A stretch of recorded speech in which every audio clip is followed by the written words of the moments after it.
And welcome back to the Silver and Black Radio Podcast. And we just got a host, a gang of people here that have all sorts of opinions, baby. We're just going to get straight into it today, especially after the implosion in Chicago. Guys, please introduce yourselves, gentlemen. What's up, guys? My name is Steve, also known as Power Raider. You guys may know me as the guy that wears that Power Ranger helmet. This is my mask here, but but yeah, man, I go to a lot of the games with my good friend Josh, which he'll introduce himself later, and then I stay at my friend's house, Mike, which is my good friend also in Las Vegas, and then shout out to the Spokane chapter, Tony. I just noticed you're there too, so that's cool, man. But yeah, my name is Power Raider. You can find all my social medias at Gogopowerraider. It's just the ultimate mashup of the two things I grew up watching with Power Rangers and Raiders football. That's who I am. Awesome, brother. Thank you. Go ahead, Josh. How you doing, everybody? I'm Josh, the Goat 209. You see me on Instagram, always doing dumb shit at Raider games. Yeah. It's not a facade. That's just who I am. I go out, I have fun. The joke is I'm the wild one, but if I tell you it's a bad idea, you probably shouldn't do it. But I just go to every game. I've been a Raider fan since I was a kid. I was a season ticket holder in Oakland. The past couple years, my Instagrams have blown up. So it's a lot of fun to get on the podcast, meet new people. And the coolest thing about it, I tell everybody, I haven't paid for a drink or food in probably like 2 years. So that's probably the number one thing when I go to Raider games. I eat, drink for free now. Sign me up. Anything else? Sign me up. You can find me on Instagram. It's the Goat 209. I'm doing raffles. I monetize my Instagram. Every penny I get from there goes to charities, goes to different people. None of it goes to my pocket. I'm always doing giveaways and raffles. And I'm not bullshitting you. 100% is given away. I don't want the money from it. I don't need it. It's just my way to kind of give back to everybody. So follow me, like me. I mean, in the past couple months alone, I've gotten about 2,000 followers. So it's a lot of fun. And you already know what people I'm representing right now. The Fire McDaniels cut. Hey, we got you, baby. Hey, guys, make sure you guys follow him on Instagram. He has, Woods and Whiskey bottles signed. He has a great subscription. Gogopowerraider has a bunch of stuff going on too, man. Follow them. Guys, give them the support so that way they give out to the support to their local communities and everything like that. And then, hey, we got Raider Gunny now, baby. You know how it is, man. That's my boy, Michael. Let's go, baby. Introduce yourself, my man. Steve, remember you've been looking for names for me? Yeah. He said you should call me by my rank. You call me Gunny Raider and shit. I was like, you know what? If people are going to call me by my rank the rest of my life, I'm good with that. Hey, that's a good one. That's a good one. That's not a bad thing at all. I'm Mike. My Instagram is that's 12. Now the Gunny Raider, I guess. So I like it. It's nice, man. That's fun. Let's get it. Me and Raider Wil, man, we had some history together. We just rediscovered over the last couple days, so we were both Marines together in the same place, same time. So, salute, brother. I'm glad to see you again. Absolutely, baby. Hey, I love you, man. Hey, it's all up. Thank you, man, for all you did. You served a lot longer than me. You did the 20. I did the 4. I said peace. You said, hey, give me the retirement slip, and it's all love, baby. Thank you for all you did. Hey. Yeah, you too, man. You know how it is, baby. All right, and we got my man. Go ahead, Tone. All right, man. Hey, this is your boy Tony Bova, president of the Spokane chapter of the Black Hole. Just out here, just enjoying, like he was saying earlier, just meeting new Raiders, like just going and seeing how people are affecting their communities and how they're doing it, and using that to better my community and use all the good positive messages that people are bringing to Raider fandom and using them in our community and helping our youth. So my number one thing is, like he was saying earlier, giving back. We don't make not one penny profit. It all goes back into our chapter and our community. And it's just, it's all about giving back. That's what's up, baby. All right, fellas. Hey, let's get right into it, man. Hey, breaking news, right? We did not show up in Chicago. The team stayed in Las Vegas and said, hey, we're not going to go play. Guys, you guys were at the game. Give me the feeling. Give me the vibe. What was going on in the stands? What did you guys see on the sidelines? What were the player reactions? First and foremost, we look dead from the beginning. Usually we come out, score, and then kind of fall off. We just look flat the entire game. There was no run offense. There was no pass offense. There was no run block. I mean, it was just we look bad in every single aspect of the game, and it's kind of what we're expecting now. To me, it's coaching. We don't make adjustments. We don't adjust to play calling. We don't adjust to schemes. We just throw our players out there and say, "Hey, have fun." And you're starting to see people get frustrated and not try anymore. That game was over after the first quarter. Like there was just no hope. At halftime, I just left my seats, went up and started chopping it up with people, meeting my friends, hanging out with people. I was like, we're done. I didn't even know AOC was in until I looked at my phone on ESPN. Like I was just like, all right, I came here. I'm going to have fun. I'm not going to watch this garbage on the field anymore. But, it was just all around bad. And it was an extension of the past weeks prior. Our run game looks worse and worse and worse. And Hoyer, I have no idea what he's doing on our team. I don't know how he made a roster. He brought his boys, right? I mean, he brought his boys. Hey, Power Raider, what did you see there, bro? Honestly, I don't think that the team executed right. I don't think the chemistry's there with the team, with the play calling. I honestly feel they should have had AOC play the whole game. With the Chicago being that they were 1-4 or something like that. Because now if they do start AOC with the Lions, he's gonna get destroyed. I mean, that was an opportunity for the Raiders to try out, our rookie quarterback right there with the Chicago Bears. Hoyer did not, fulfill what we all thought it was going to be an easy win. And, I didn't have my hopes up. If you see other podcasts I did, I said, I'm not, I was, I mean, I wish and hope and pray the Raiders win, but it's always the easiest teams. We always stink. It's always that, the Raiders, we go in there with too overconfidence, and then next thing you know, we get our asses kicked. And it's just happened to us. I mean, this wasn't the worst game for me. The worst game, I would say, was I paid front row seats for New Orleans, and we didn't even cross the 50-yard line there, and we didn't even score anything, on the scoreboard. So I was at least happy, our kicker was making the field goals. But it was just an embarrassment. I mean, but as a super fan I am, everybody knows I'm there. I'm not gonna leave the stadium early. Josh was still in the stadium, so he was still hanging out. But there was other fans that just left the stadium. I'm like, why leave? Things could change. And when I saw AOC, it kind of hyped up the crowd, and he finally got a touchdown and everything. But it was all too late. I think like the team moved a lot faster. With AOC on the field. But I mean, the game was very predictable. It's like Jacoby Myers sending the ball there, and like they already know where the ball was gonna go. It's just crazy. So, I mean, Speaking it's of sad, predictable, you just said predictable. Are we ever gonna pass on a first down? Like, I'm waiting can we on do that. a play Hey, action Not with pass Jimmy on a G's first playing, down? man. I'm like, There's Josh, no get the stats penetration. on that Like, he's ASAP. running the ball. Like, Like, do we throw throw the on first ball. down? The thing is, we can't run or pass the ball effectively. That's the problem. We're averaging less than 4 yards a rush, so people are stacking the box because Jimmy G looks like a shell of himself from a couple years ago in Frisco. If we would have got, Jimmy G that was 29, 28 years old, I think there's been a different team. But you can see he's beat up. His body is beat up. He's one of those quarterbacks that's had nicks and bruises throughout his career, has only started like one full season, I believe. And those nicks and bruises took its toll. His arm strength isn't there. His zip's not on the ball. He throws it high, doesn't throw it deep anymore. So they're stacking the box and saying, fuck you, beat us. And he can't anymore. So it's just, either way, if that run game doesn't get going, Jimmy G is just a duck in the water. That's all it is. No, I agree with that. And I mean, like, so here's my thing.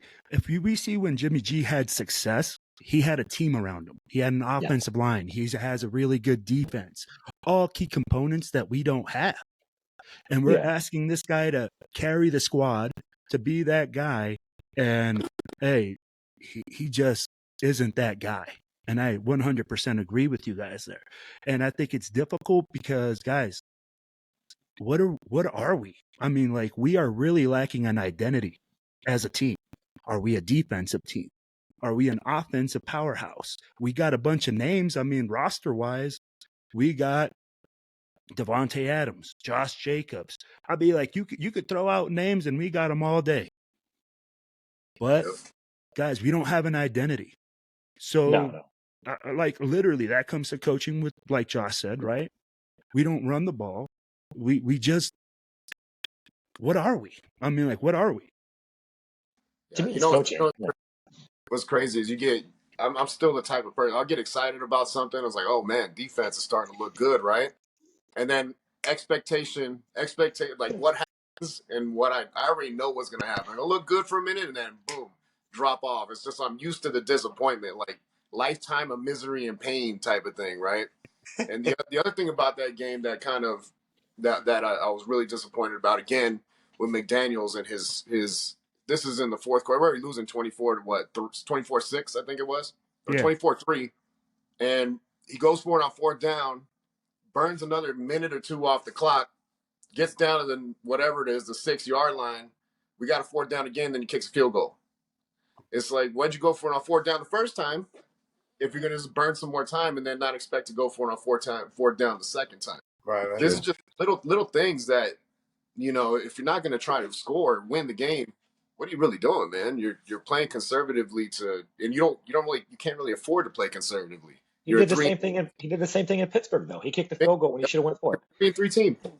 That's the thing. We can look at it from, you know, that 10,000-foot view, because we're at home, we're at our couch, we're at the game. We have more time to process that information. No, I'm not giving him any benefit of the doubt, but we can look back and we have retrospect and we'd be like, oh shit, you should have done this. Same with the broadcasters. They can say, why would you do this? Protocol calls for this. Statistics call for that. And in the moment, he gets frazzled and it looks like he makes the wrong call. And it's happened over and over and over again. And he has bad system management and bad time management. And it's happened in Denver. It's happening here. It's happened when he was a coordinator before. And he doesn't have Bill Belichick to stick his hand up his ass and use a puppet for him. So he's on his own. There's nobody for him to answer to. You know, it's just, we've seen it over and over again. Just poor time management and poor system football. When there's a certain thing that needs to be done, he's going to do the opposite. Yeah, those little things bother me the most, man. Just if you made that decision, stick with that decision later. Don't be you know, whatever. Don't be a pussy basically and fucking back off and kick the field goal because you don't think you're going to get it. You know what I mean? And he's had 15 years in the NFL. Yeah. Those quirks and those little mistakes should have been worked out already. They should have been worked out in Denver. They should have been worked out with New England, and they're not. He's the same person. He's not capable of being in charge of a team. Yeah, I agree. Well, I mean, like, if you guys see it, I think it's a lot of coaches that come from that Belichick tree. I mean, Charlie Weiss. You have the trash. Yeah, every single guy that comes from there. I pulled this up, and I actually talked about it on one of my other podcasts. Every single one of Bill Belichick's disciples has a below 500 coaching record. Every single one. Not a single one has a winning record. Think about that. That's insane. No, crazy. Yeah, and you think of how many great offensive defensive coordinators he's had over the years. You know, Weiss, Cornell, Ryan, and none of them could win on their own. And McDaniels is following that path. You know. The guy that coached Notre Dame, I remember, that's Weiss, right? The big guy. That's Weiss. Yeah, Weiss. So much hype around him, and he just shit the bed and went to college. You know. No, absolutely, man. I mean, like, that's what's so wild, that everybody keeps going, oh, the next guy that's coming out of that Belichick tree is going to be the man. He's going to take that team to this. He's going to build another dynasty wherever he goes. Bro, all they do is go lay turds. And if we look at New England right now, they're even a bigger turd. You know? So I guess we have to look at that and say, hey, is it true? No, man. I mean, like, I think we got to look at other solutions. So, guys, what's the solution here? You know, what do we do? What do we have to do as a team to get back on the winning track, to come together and to move forward? All right. Hey, let's start with Tony. Tony, what's your solution? If you're the GM right now, what are you doing? What's our plug-in? What's our play? What are we gonna do? If he stays, he can't call the plays. The play calling is so, and like coming down to the field goal, like you were saying, it just doesn't make sense. So either you cut him, you cut your losses now and move forward, but who do you go with? Like, which coordinator do you move up, or do you go outside? You know, but he's got it. The playbook's got to be in someone else's hands. Like, I don't know how that happens, but it's got. I mean, it's just somebody's got to be better than this. This is crazy. No, I got you. All right. Hey, Steve, what's your solution? You're the GM right now. You know, hey, you see all this. Hey, you're Mark Davis with that bad haircut. You know, shoot.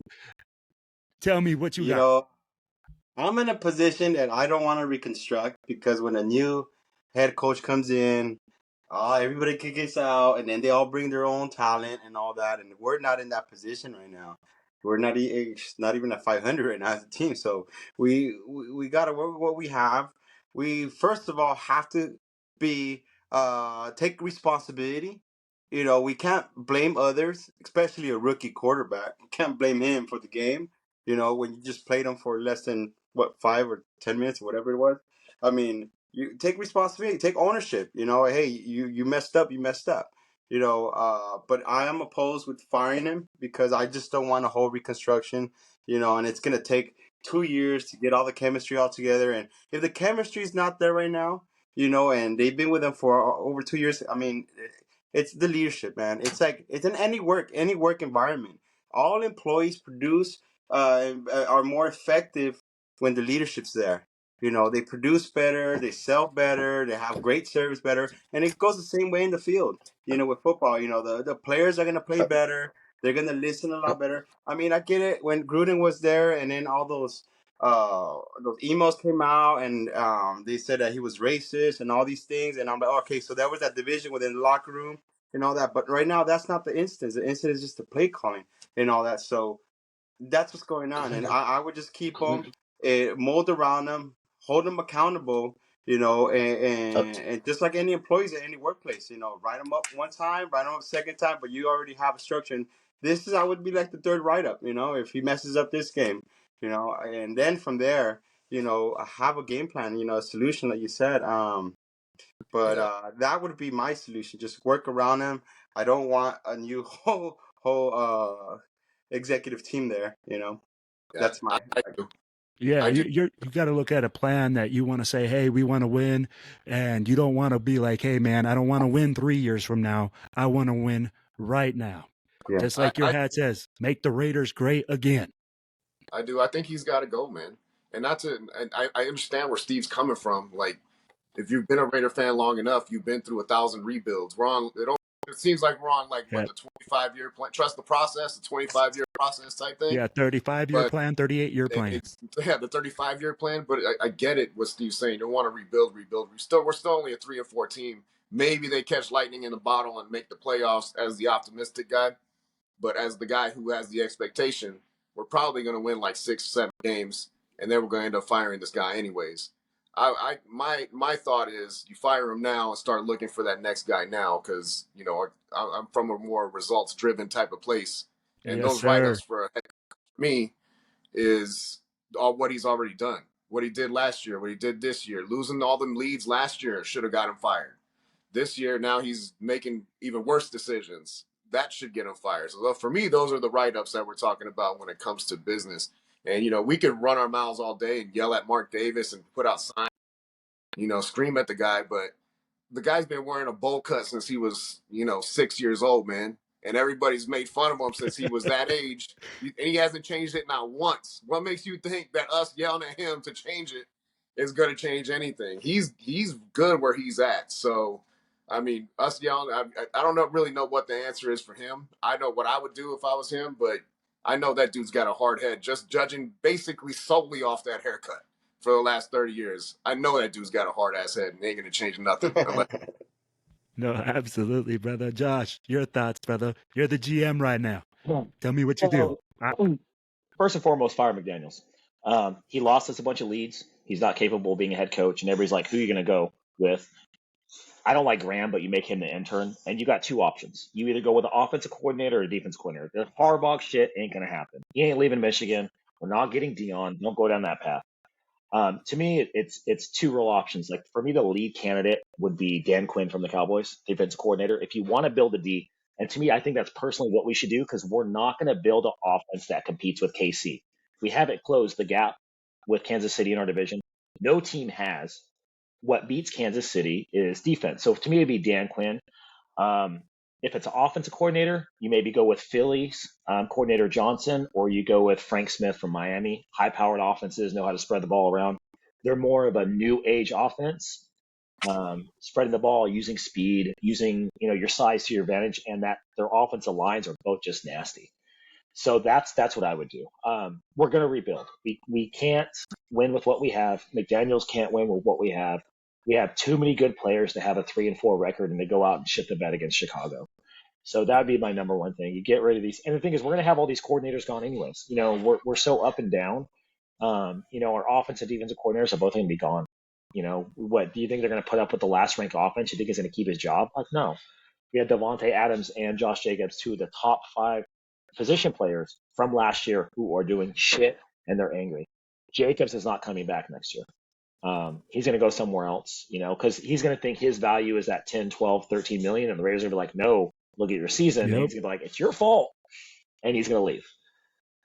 So I think we're going to go into rebuild mode, to be honest with you. I think if we get blown out the next game or two, because we got a pretty rough stretch, I think he gets canned mid-season and they promote maybe Ryan or Graham as interim. And next year it's on for looking for coaches. But like I said, Davis has a hard head, man. Like, this was his hire. He was all in on this and it's blown up in his face. So that's what I would do.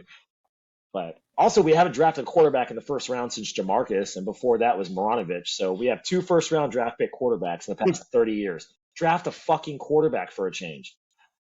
For one. For a One fucking was change, a bust draft and one. the other one was druggy. We doing this right here? We're not gonna finish. I can get him. I know. Yeah, we're not gonna finish long. And the thing is, in the Caleb Williams talk, if you watch him, he's unpolished against top level competition. He has a lot of issues. I watch USC football every Saturday. That's one of the issues, and he's even said it himself. He can go back to college and make just as much money playing college football as he were in the pros next year. So he's going to pick his team. He's going to have that John Elway approach where he's like, no, I don't want to play for you. Don't draft me. Or like Eli Manning. He has that power. So I don't think he'll even go to Chicago. He's even like, no, that franchise sucks. I want to go somewhere else. It's tough because that's what happens when you're the number 1 draft pick. You got to go to a team that sucks. Yeah, I don't know absolutely. who's going to come out to go to a great team. Who's going to replace Patrick Mahomes or something at some point? Like, it's not going to happen, bro. Yep. All right, guys. Well, let me add this to the mix. All right. Now we went A. We said, hey, we gotta get rid of the trash. Basically, we got to replace the person that has the most influence on our team at the moment. That is supposed to lead our team and give them the attitude. Right now, do you guys think that management, as in Dave Ziegler and our head coach, are tied at the hip? That's the first part of the question. And number 2, we talked about draft. We talked about using equity. What do we get for Renfrow? Let's just be real. Renfrow is going to be gone. By the end of the month, he'll be gone. So, guys, give me your thoughts on that. Hey, let's start with Steve. Go ahead. Dave Ziegler, Josh McDaniels. I don't know why people keep saying they both got hired together as a package. I think they came separately. Correct me if I'm wrong, Josh. Josh is my go-to guy when it comes to all the tech stuff. He's like, he knows everything. He knows. I mean, this guy lives, breathes football. I mean, like, I hang out at his house, and he's always has an ESPN. He has everything, and he knows everything about the other teams. And I'm like, dude, it's hard enough for me to just know everything about the Raiders. Right? But he knows everything of every single team, every coach, and all that. It's crazy, but I don't think they're tied hip to hip. I think we could move forward with Ziegler still being the GM. I think his picks are great. As for Renfrow, if we're really thinking about trading him, why aren't we not playing him? We got to keep highlighting him right now, so that way he could make those catches, those plays, add some value to it, and the less that we kept playing him, the least our trade value is gonna be. I mean, at this point, maybe we'll get a I don't know, third round pick for him or something like that. It just sucks, you know. But that's where I stand at. All right, brother. Hey, Josh, go ahead, brother. For Renfrow, he has no trade value. His contract, he's a top 20 paid wide receiver. He's like 18th. He makes as much money as top defensive players in the league. That's one of Ziegler's fuck ups.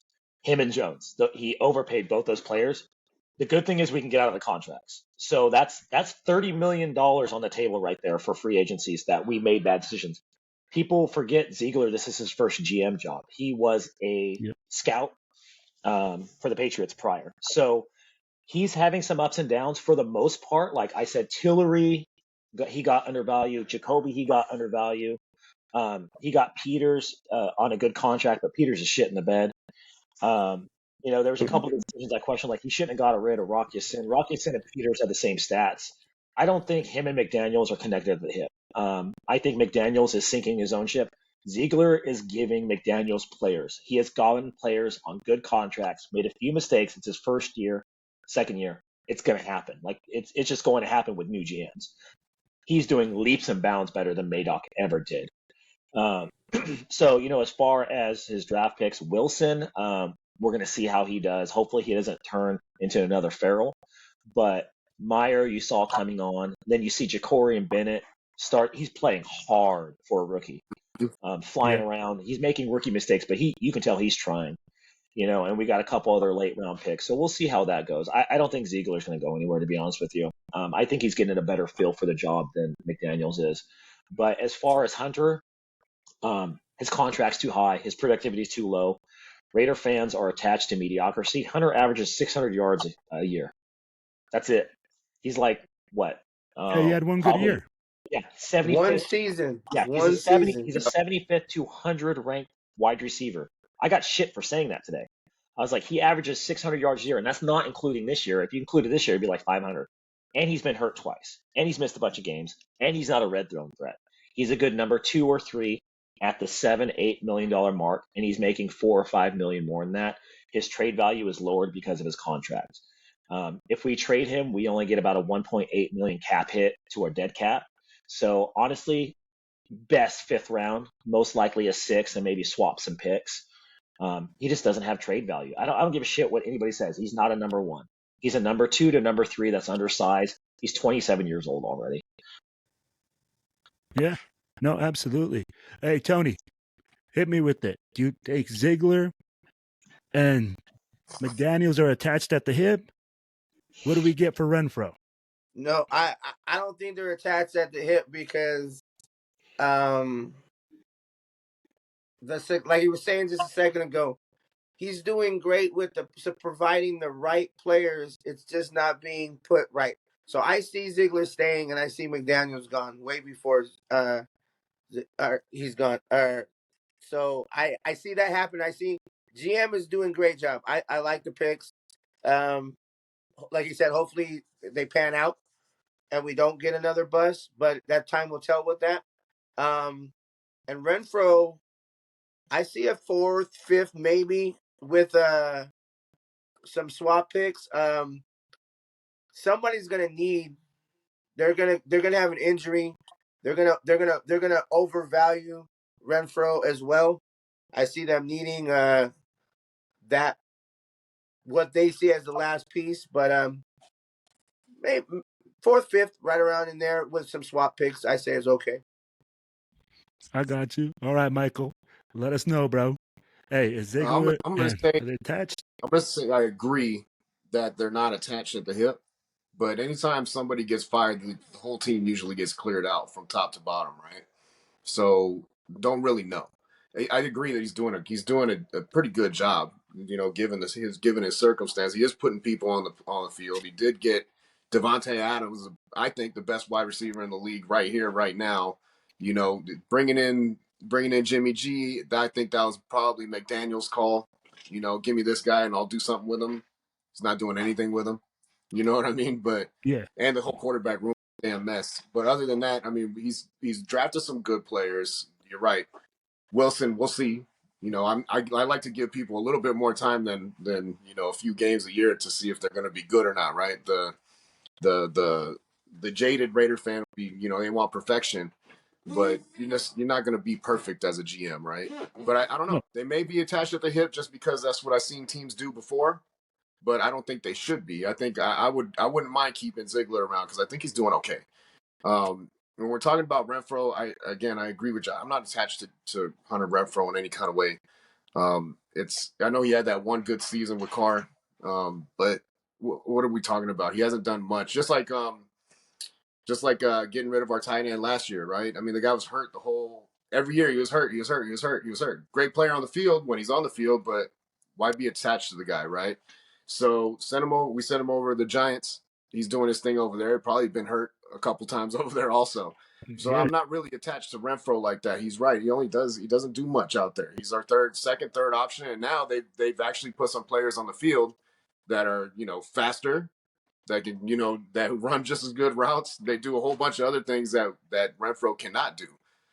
So as far as value for him, I don't know. I would imagine that Raider fans think we're going to get some sort of first or second round pick out there somewhere, but we're not. I mean, we're going to probably get a fourth, a fifth, maybe sixth.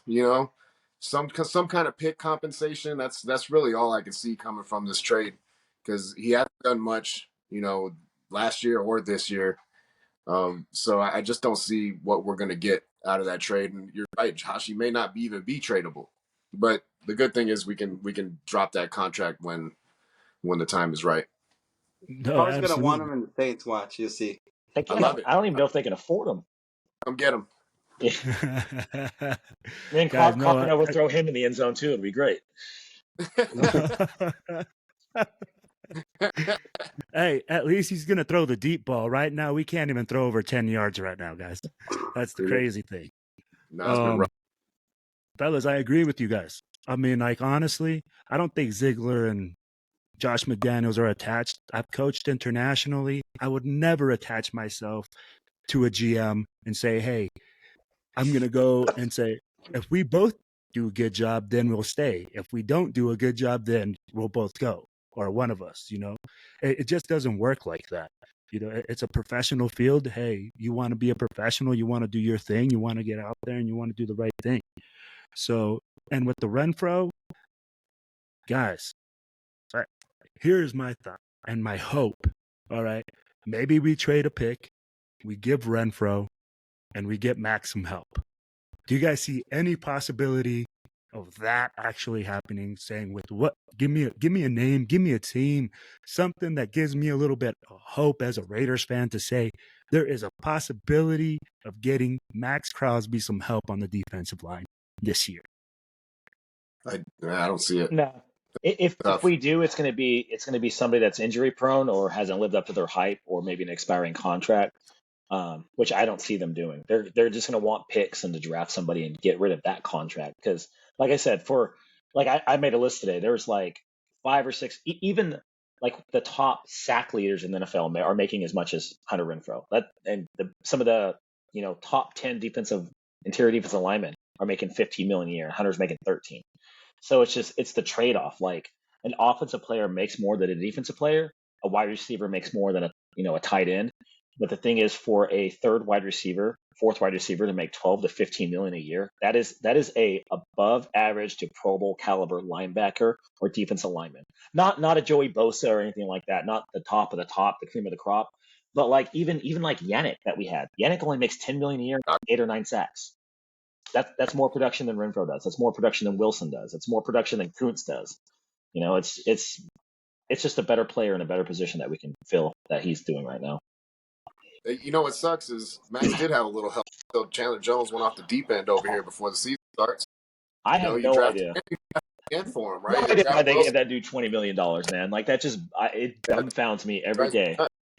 Oh, I know. Josh went over that dead cap money for Jones. That was crazy. Yeah, so they're gonna have to fire. Like I said, there's with cause and without cause. So it just depends if they file a suit against him and say, hey, he's detrimental to the team. We let him go with cause, and he loses the appeal with the NFLPA. And if they do, that money's free and clear for next year. We're gonna have like $50-60 million in cap space, like It's that old true cap space, not just like the fuck around because we lost a quarterback. No, we're gonna have a running back position to fill, a defensive lineman position to fill, and some other positions, and we'll have 50 million from Jones, dead cap gone, and Hunter gone. We'll have a literally $50 million. Oh, Now, that do you really they did think it. the league will be like, hey, you know what? We're gonna do that because it might be a mental health issue. I mean, like that's Still gonna be a detrimental. real if when you think Nah, so? it's still detrimental, and it can take a couple years for them to fight it. But yeah, I think they're gonna get the money back. And the thing is, the dead cap's only about 12 million. Like right now, we have $35 million from Gruden. Like think about that. Like, and that's That's gone next insane. year. Yeah, that's gone next year. And the only thing we have from Ziegler is going to be probably a few, players that are released, like a 500,000 player, a few 100,000 here, and then Jones. And if they can get Jones' contract pulled, again, that's another insert above average caliber player that we can get on free agency. And my hats off will go for Ziegler. Thank you, Ziegler, for getting rid of that money. For Yeah. real. No, absolutely. I mean, like it's like you guys said, Ziegler has done a really good job of structuring contracts, of maximizing what we can get. I mean, like, yeah, he has his mistakes. We talk Chandler Jones, we talk Jimmy G, things like that. But he's also done well in some certain other areas, which we got to give him credit for. So, fellas, we talked about, hey, the Renfrow trade. We talked about looking for a solution. Now, here's where it gets interesting. Okay. Guys, defensively, what are we doing? I mean, like, I want to know what tackling practice we're at. I mean, like, what physicality class are we at? I mean, like, guys, we lack physicality, we lack tackling, we lacked heart, we lacked want. I mean, you can name it. Defensively, we lacked it all. Guys, what's going on with the defense? What do we need to do there in order for us to be that defense that we can be that 2001 Baltimore Ravens? What do we need? Oof. can't let them That's run the ball down our throats. That's crazy. Like, they couldn't stop the run for nothing. I mean, they got to get interior pressure, some kind of pressure on that defensive line somewhere other than Crosby. They got to get pressure. They got to get in that backfield. I'm not saying it was bad. He's a D2 Heisman winner, but that quarterback should not have made us look that inferior. It was insane.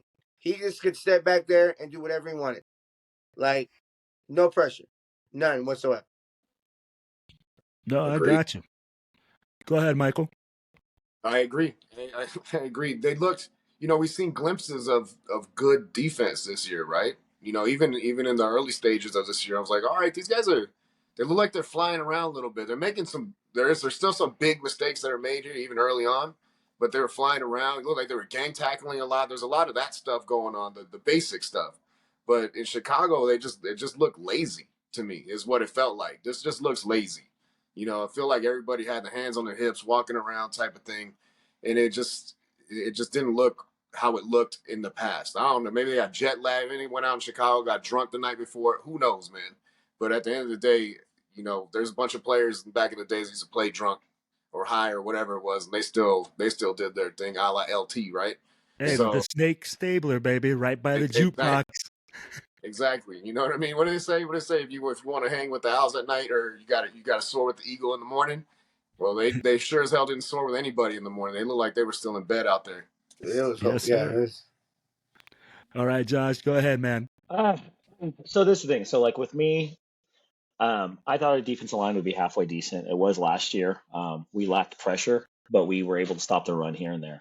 This year, I told people, because we got Spillane, we got rid of Perryman, we got rid of our other inside linebackers, and we promoted Diablo, or Diblo, however you want to say it. And I told people, I'm like, he was a safety in college. He's undersized. He's too small to play middle linebacker. I'm like, what the fuck are they doing? And it was like, oh, he bulked up. He weighs 230. I'm like, bitch, I weigh 230. I can't play fucking middle linebacker. And I was like, I'm like, I'm looking at this guy, and I've seen him in person. I'm like, he ain't that much bigger than me. I'm like, what the fuck is going on? And I was like, he's gonna get mauled playing middle linebacker, and that's what's happening. And Spillane is fast. So Spillane and Doblo are both They're undersized, fast linebackers, but they are too small to play middle linebacker. I would prefer them on the edges or even pull one of them. I think Spillane's better than Diablo. But the thing is, we need linebacker help. Like, besides Max Crosby, who's our best defensive lineman or linebacker? Like, we don't have one. Maybe Spillane. And he's a You don't fringe have one. starter. In our front seven, we don't have another high caliber player. And they're getting mauled. You know, you have Spillane, you have Luke Masterson starting at linebacker, Spillane, Diablo, Kuntz, who couldn't start on another team. The only reason he's starting on us because Jones left. And then, you know, you have a Bears reject and Brian Nichols. Like, we don't have any top defensive player on our front seven besides Crosby. Most of our players, I don't think they would start on 20 other teams. And that's where our problem is on our D-line and linebacking core. No, I got you there, bro. I 100% understand that. The box, it has to be something that we have to protect. You stop the run, man. That's the first thing you hear when you play defense. Stop the run. If you can't stop the run, you can't stop anything. Steve, brother, hit me with your thoughts, man. Honestly, you know, being there in Chicago, seeing how our players got out of the tunnel, the one that actually brought the hype was Max Crosby. As soon as he got out of the tunnel, he was just, you know, hyping up. He was having fun. And honestly, I think it's just bringing back fun back into fundamentals. Knowing how to tackle first thing. You know what? We're not rapping. We're hitting and touching these players, but we're not rapping. We're not taking them down. And I mean, like, how many... it was just embarrassing. You know, they were just going through us like nothing. You know, second, swarm to the freaking ball. Players are not swarming to the ball. They're just staying in their zone. And it's like, come on, dude. You know, that just, you're giving them freaking 8 yards every freaking time they're throwing the freaking ball. And it was sad, you know, and the energy wasn't there. I see it on Max Crosby. He wants to, you know, bring the morale of the team up, you know, regardless of what our record is and all that. And he will be the defensive player of the year. He's doing an incredible job this year. I think he's the only reason why we're, you know, where we're at in defense because of him. He's carrying the team. But just because every team knows who he is, they're doubling on him, they're holding him and everything because they have no other pressure on the other side. You know, Tyreek Wilson, he's all right. You know, but you know, he's a rookie, and we need more veterans, and hopefully we get something with trade deadline coming up and everything. No, absolutely, man. And honestly, guys, you guys are hitting the nail on the head. What we're basically all saying is, hey, we need help on the defensive front. We need to create pressure. We need to get pressure from other guys so that way Max can do what he does. Jared Tillery was a big hope for me. You know, I said, hey, you know, we brought him over from the Chargers, but honestly, he's disappeared. You know, like we said, Chandler Jones was supposed to be there. He ain't there. I'll be like, we need another guy that's going to be there to take pressure off Max. So, hey, I hope we find him. I hope we get him in the draft. I hope we get him in a trade. I hope we find him underneath a rock, no matter where. You know, I just hope we get another guy. All right, guys. So we're going to wrap. Oh, go ahead. Go ahead, Steve. Go ahead. The trade deadline's on Monday, right? Or is it Halloween? Halloween. So it's either going to be a trick or a treat. Who knows? But we need some help. We need some freaking help. All of Raider Nation is going to be fucking pissed off for what we get for Renfrow. Like, because they're like, we should go to the first round pick. I'm like, you are a fucking moron. It's just, we're going to get even like ESPN's talking about it. Like, if somebody gives a third or fourth round pick for Renfrow, they're stupid. He has an expiring contract and expensive as hell. You know, so it's like, they're like fifth, sixth, maybe some swaps. I'm like, yeah, that's the most probable thing. But we'll see. And if we get a fifth or sixth round for Renfrow, people are all going to, McDaniels traded a Pro Bowl wide receiver for a fifth round pick. And we're like, yeah, 3 years ago, he was a Pro Bowler. Like, chill. It's like, come on. Yeah. Hey, man, you just got to ask him, do you watch the game? Do you watch what they're... I'd be like, bro, are you blind? You obviously is one of those fans that watch the game from the fucking shitter because, bro, he's not doing anything on the field. Like, literally, I'm like, hey, this is a league, a pay me now for what I produce right now league. Yeah. Okay.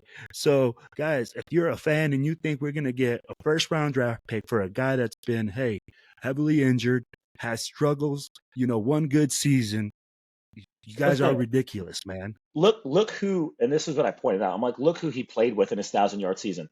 There's two of his teammates aren't in the NFL anymore. Edwards and Ruggs were number 2 and 3 option. Waller was hurt, and Zay Jones was our number 2. And Jacobs didn't have 1,000 yards. That's when he had his 1,000-yard season. So you got 3 wide receivers who aren't even productive in the NFL as his teammates. That's the reason he got the ball 100 times. There was nobody else. And people don't want to hear that. They're like, oh, Zay Jones is good. I'm like, Zay Jones has like 5 receptions this year. Ruggs is out of the league. Edwards is out of the league. And Waller's retarded half the time, hurt or doing a rap album. Like, those were the options for his 100 reception year. Like, that's all Carr had. So, and the thing is, he's not going to get receptions over Adams. It's just not going to happen. He's not going to get receptions over a top tight end. He's going to be a solid 2 or 3 option, like a Wes Welker or something along those lines that's going to get 60, 70 receptions, maybe at peak, maybe 700 yards. And that's okay. That's what he is. But we're overpaying for that. I can't wait to play the Giants to see what Josh is going to pull out of his hat, for the people that are going to be supporting Waller. Turf toe, man. Yeah, he'll be out, I'm sure.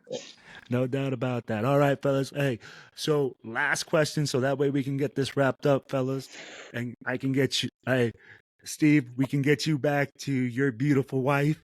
And I know my man Josh has to get on another podcast, do some more work, drop some Raider knowledge. So, hey, here's the last question, fellas, and this is for this week.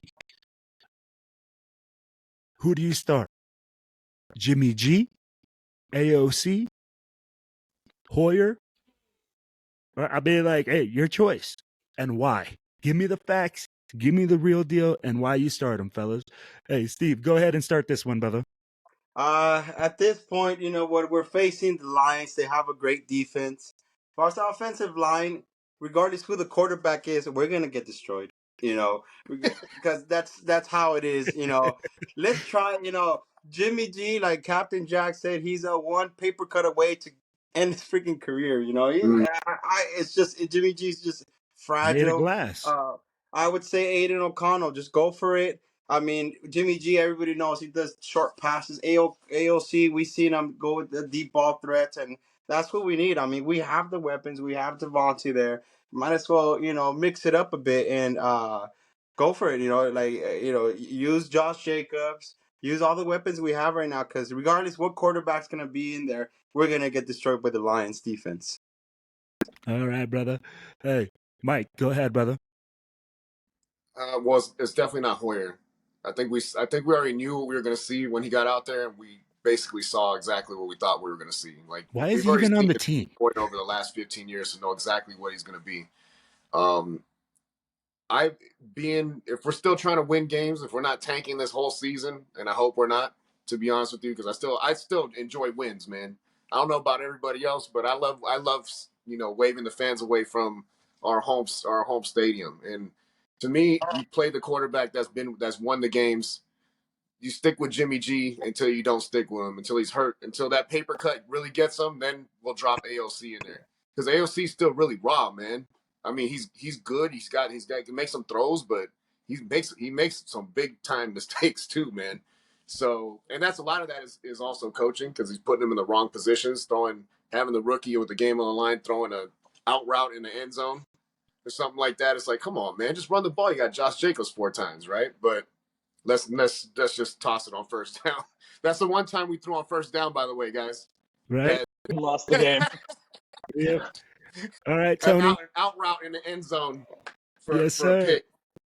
So I say stick with Jimmy G if we're trying to win the games, right? I don't really want to see AOC on a learning path right now, but we do have to see what we got with him. He's just, you could tell he's a little raw, as he should be. All right, brother. No, I got you. All right, Tony, hit me with your thoughts.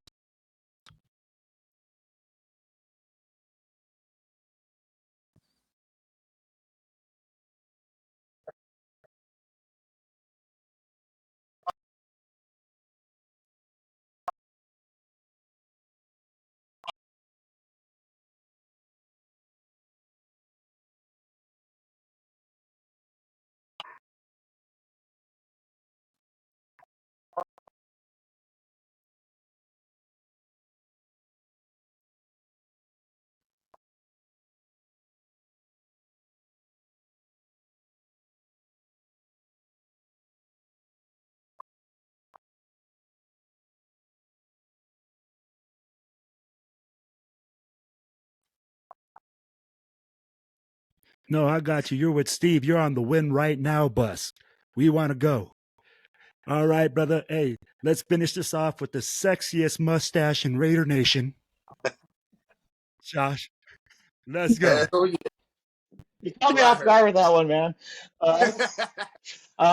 Here's the thing, and I'm a stats guy, like Steve said. I look at the history, I look at draft picks, I look at previous players. If we start AOC, McDaniels is going to get fired, period, because we won't win very many games. He's a rookie quarterback. Rookies don't win beyond a few players here and there, and they had top defenses when they won. Prime example was Big Ben his first couple years. He's going to go out there and make stupid mistakes, and McDaniels is going to put him in stupid decisions and make him look worse, and he'll be out of the league in 3 years if we do that. The best option is Jimmy G to win.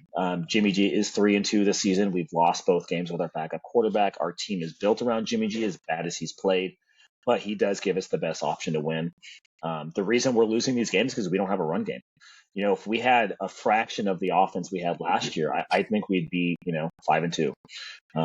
It's just we're playing like crap. But Jimmy G needs to start. I know he's not the best option, but here's the thing. AOC is a 4th-round pick. The last quarterback to actually win a chip for a team as a 4th-round pick was Joe Theismann. It's been since the 80s. They don't win. There's a reason quarterbacks are drafted in the 1st and 2nd round. Aiden O'Connell has issues with the deep ball. He had him in college. He had his problems with injuries in college too as well. So he's not the answer. He's not going to be our franchise quarterback. He'll be a bridge for a tanking season. People don't want to hear that, but you think a rookie quarterback's going to come in from Purdue as a 4th-round pick and get us to the playoffs? It's not going to happen. Jimmy G is our best option to win. And if AOC starts to start or Jimmy gets hurt, I can see McDaniels getting fired. Hey, man, Raider Nation's just waiting for AOC to be the next Tom Brady right now. I come get out of the tired 6th of round. that comparison, man. So I'm gonna throw a number at you because actually this is my own research because I was curious one day, so I literally spent like 2 hours doing this. So I compiled. I swear to God, I compiled every single quarterback that's won a Super Bowl. Removed Tom Brady and Joe Montana because Joe Montana was a 3rd-round pick. Tom Brady was a 6th-round pick. Yeah, this is my head working because I'm fucking OCD. And it was, you remove those, that's 11 out of 57 Super Bowls, right? And then on top of that, a couple handful of other players have won, like Starbuck and Stabler. It was 30 plus, almost 40 Super Bowls were won by 1st and 2nd round quarterbacks. That's it. So that's what I'm saying. You remove Tom Brady, you remove Joe Montana, who were late round draft picks. Most quarterbacks that win Super Bowl 1st and 2nd round. That's it. And a majority of them are 1st-round quarterbacks. There's a reason 1st rounders win Super Bowls. So I tell people that, and they're like, "Oh, Tom Brady." I'm like, Tom Brady was a shot in the dark, and we got lucky with him. That he was able to win so much. Same with Joe Montana, and then beyond that, Stabler and Theismann were a couple of the other late-round picks. And look how old and long ago that was. Recently, Tom Brady's about the only one. Every other quarterback's only been a 1st-round pick. No, I see. Hey, Steve, now I see why you call this man the stash of knowledge, man. That mustache got more Raider knowledge than some people got in their heads all day. Hit him with those numbers, dog. Okay. Hey, I'm a fake fan, though, so that, because I say true shit. Could you give it for real? Yeah, they're like, oh, shit. Car hater. Yeah, they call him a fake fan, because he's a car hater, but he's real, 100% real. I mean, he's there every game, and he's on his phone. Which during halftime, I don't know how he does in halftime. He already has the stats and ready to go live, do his halftime recap. I mean, he's there. If you follow him, he's always doing a halftime recap. See how drunk I was this time? Like I was just like, fuck this. I'm tired of this. I was gone at halftime. And then we went back to what's the link to that? Are we going to look at that on Instagram? Is that on Instagram, Facebook? Yeah, on Instagram on the goat tonight. Every bar quality recap. Yeah. I was like, and then I just started. I was like, Hoyer. The last time Hoyer won, my knees didn't hurt, and I was a virgin, and I was just having fun with it. I googled it. I was like, I wonder what the #1 song was the last time Hoyer won. It was fucking Despacito. And so I was like, the #1 song last time Hoyer won a game was Despacito and Baby by Justin Bieber. So. Jeez. Yeah. It's so funny, but he knows his stuff. Josh knows his stuff. He's my go-to guy whenever I need anything. If I was in Who Wants to Be a Millionaire, he'll be my one of my three lifesavers. You know, to call him for any knowledge. Yeah, Lifeline. There you go. I wish But somebody would try to definitely come up and school me at a Raider game, try to ask me questions, and I would just, right. nobody ever But has. I'm like, come on. All right, I guys, there you appreciate guys go. you There's the knowledge. I He appreciate wants to you get having me in challenged. this podcast, with Josh, who I go to a lot of games with him. Tony, been around with him several times. I was saying 3 years now within the Black Hole and everything, all his events he does. And Mike knows me since the days in Oakland. We'll just get drunk like crazy, tailgating. It was fun, So it was before my super fan character. And it was funny because Mike was like, I don't know about this Power Raider stuff, but it kicked off pretty good. No. He told me the story, man. And hey, guys, thank you guys so much for coming on, man. We appreciate you guys. We know that you guys are busy. And hey, man, we hope to see you guys back on the show. And any way that we can support you guys, please let us know. And hey, guys, the last 2 minutes, please open format. If you guys have anything that you guys want to get out, charity wise or anything like that, please let our listeners know right now. And if you guys send me a link, we'll put it into the podcast. We'll put it into YouTube. Guys, let us know. Yeah, my business out here in Vegas and a little bit out in LA. I own a photo booth company, 360 booths, digital booths, print booths. That's what I do for a living. So if you're a Raider fan, you're in Vegas, and you're throwing a party, you need a photo booth. We need that 365 photo Gotta booth have now. a 360, man. Yes, sir. Josh, It's on Steve. Instagram. That's all I do. I was talking to Fitz last year. He's like, bro, you need to monetize your Instagram. You have too many followers. And I was like, what? And I had to Google it on how to do it. So every dime I get from my Instagram, I give back. So when I say I am donating to charities, or I'm giving things away, or I'm doing raffles, I'm actually buying stuff with the subscriptions and the money I get and just giving away to fans. So um, I'm hopping on with Fitz later to promote it a little bit more, so I can I'm trying to raffle off my KC tickets because me and Steve are going to go to the Win Club together. So you see my tickets, I sit right on the rail, so you could yell at fucking McDaniels how much it sucks. I did it to Carr every game I could last year, and I got blocked by him, so it works. Hey, man, those are key Yeah, tickets right so there, I was like, I'm especially trying to right now. raffle Those are those off, hot. get rid of those, and just have some fun. Follow me on Instagram. I'm always supporting people. I hop on everybody's podcast. I don't care how big or small you are. I'm going to share it on my stuff. It's nothing but love for Raider Nation out here. So I do this for fun. This isn't about the money or the fame. Absolutely, brother. Thank you so much. Steve, Tony, we good? Uh,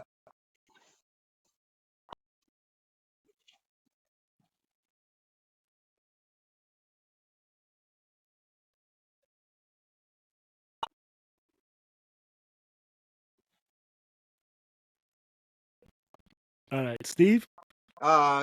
Thank you for this podcast, and it's funny that you asked if I want to promote anything. Angela Belinchikov, which is Fred Belinchikov's wife. Fred was a wide receiver, Super Bowl MVP for Super Bowl 11. Just gave me a call this morning and to help promote the Craft Fest going on November the 3rd, the weekend we play against the Giants. It's a great fundraising gala event where we fundraise for substance abuse, for the athlete risk, for domestic violence. If you guys didn't know, Fred Belinchikov lost his daughter due to that, domestic violence. And since then, they started the Tracy Foundation and they started the Belinchikov Foundation, and it's just been blowing up. And she called me to promote it. The numbers are a little shy from last year's numbers, so you'll definitely see this whole week. We're gonna be promoting like crazy for the Belinchikov Craft Fest, which Josh and I were gonna go. I'm not sure if you're gonna go, Mike or Tony. The black. I know a lot of the Black Hole members. They buy a table and everything. Rilla's there, Violator's there. I mean, you name it. Mark Jones is there. Cisco's there. I mean, the key individuals from the Black Hole are always getting a reserve table. But this is a great gala event. I mean, last year you had all the Super Bowl MVPs under one roof, and it was incredible. You had Jim Plunkett, you had Marcus Allen, Fred Belinski. It was incredible, and all the alumni players were there. You had what was Shooter McGavin right there? Shooter So McGavin's all crazy. Shooter. Yeah. I mean, like celebrities, a guy from Allstate. I mean, you have several people there, but it is great events happening Friday, November the 3rd, the weekend we play against the Giants. It's gonna be at the Westgate in Las Vegas. The tickets is $550 per couple. If you can't go, or if your significant other can't go, just give me a call and we can rearrange to get you at least one ticket to get in there. It's just half the price, $275, and it's all for a great cause, guys. And there's alcohol. Don't forget, there's lots of Absolutely. alcohol and lots of Oh, drunk there's a people lot of and alcohol. lots of drunk celebrities, so you get to say funny things and record it. Absolutely. All right, guys. Well, thank you guys so much for joining the show. Thank you guys so much for your time. Hey, and it's all Raiders all day, every day, baby. You guys have a great night. Maybe. Yes, sir. Raiders. Raiders. There you go. Make the Raiders great again. That was cool, man. Thank That you was guys. fun.